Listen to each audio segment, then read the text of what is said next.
ఆ నియోజకవర్గంలో YCP incharge పదవి కోసం నేతల మధ్య పోటీ నెలకొంది. ప్రస్తుత సమన్వయకర్తను పక్కన పెట్టి తన వారసులకు ఇప్పించుకోవాలని మాజీ ఎమ్మెల్యే ప్రయత్నిస్తున్నారు.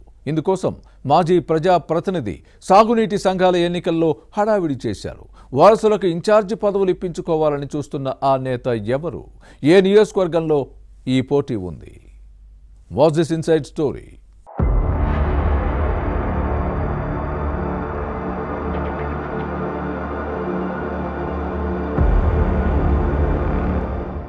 గత ఎన్నికల్లో కర్నూలు జిల్లా ఎమ్మిగనూరు టికెట్ ఆశించి భంగపడిన వైసీపీ మాజీ ఎమ్మెల్యే ఎర్రకోట చెన్నకేశవరెడ్డి ఆ తర్వాత నుంచి పాలిటిక్స్ కు దూరంగా ఉంటున్నారు. కానీ ఇటీవల జరిగిన సాగునీటి సంఘాల ఎన్నికల్లో మళ్లీ యాక్టివ్ అయ్యారు. వాటర్ యూజర్స్ అసోసియేషన్స్ ఎన్నికల్లో రాజీవరెడ్డిని పోటీ చేయించాలని అనుకున్నారు.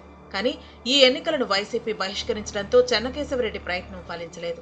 తన వారసుడిని రాజకీయాల్లోకి తీసుకొచ్చి ప్రజల్లో ఫోకస్ చేయాలనుకున్న వ్యూహం పార్టీ పెద్దల నిర్ణయంతో బెడిసికొట్టింది.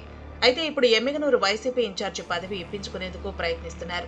2019లో వైసీపీ ఎమ్మెల్యేగా గెలిచి చెన్నకేశవరెడ్డికి గత ఎన్నికల్లో టికెట్ దక్కలేదు. మాజీ ఎంపీ బుట్ట రేణుకకు సీటు ఇచ్చినా టీడీపీ అభ్యర్థి బీవీ జయనాగేశ్వరరెడ్డి చేతిలో ఓటమి తప్పలేదు. చెన్నకేశవరెడ్డి మద్దతు ఇవ్వకపోవడంతోనే రేణుక ఓడిపోయారని టాక్. అప్పటి నుంచి రాజకీయాలకు దూరమైన చెన్నకేశవరెడ్డి సాగునీటి సంఘాల ఎన్నికల్లో సడన్ గా ఎంట్రీ ఇవ్వటం చర్చనీయాంశంగా మారింది.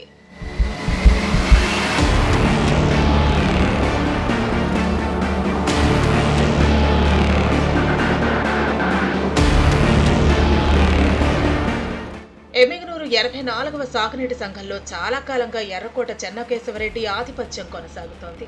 అయితే కూటమి ప్రభుత్వం అధికారంలోకి వచ్చిన తర్వాత ఇటీవల జరిగిన ఎన్నికలను వైసీపీ బహిష్కరించడంతో ఎర్రకోట చెన్నకేశవరెడ్డికి శరాఘాతంగా మారింది. అయితే ఉనికి కోసం పార్లపల్లి సాగునీటి సంఘం ఎన్నికల కేంద్రం దగ్గర హంగామా చేశారు.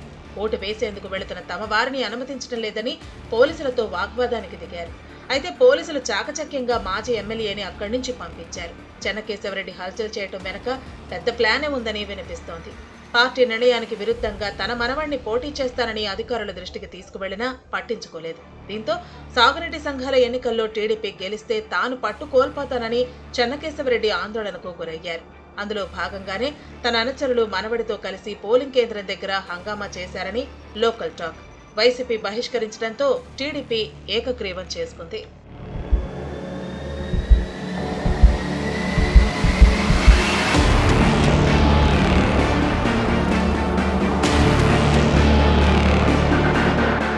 మరోవైపు చెన్నకేశవరెడ్డి ఇటీవల కుటుంబ సభ్యులతో కలిసి వైసీపీ అధినేత జగన్ ను కలిశారు. తన మనవడు రాజీవరెడ్డి లేదా తనయుడు జగన్మోహన్ రెడ్డికి ఎమ్మిగనూరు ఇన్ఛార్జి పదవి ఇవ్వాలని కోరినట్టు సమాచారం. మునిగి చాటుకోవడంతో పాటు కుటుంబ సభ్యులకు కోఆర్డినేటర్ పదవి కోసం వాటర్ యూజర్స్ అసోసియేషన్స్ ఎన్నికల్లో ఎంట్రీ ఇచ్చారన్న చర్చ సాగుతోంది. కూటమి ప్రభుత్వానికి వ్యతిరేకంగా పార్టీ తరపున పోరాటం చేశానని వైసీపీ పెద్దల దృష్టికి చేరేలా ఓ మెసేజ్ పంపారు.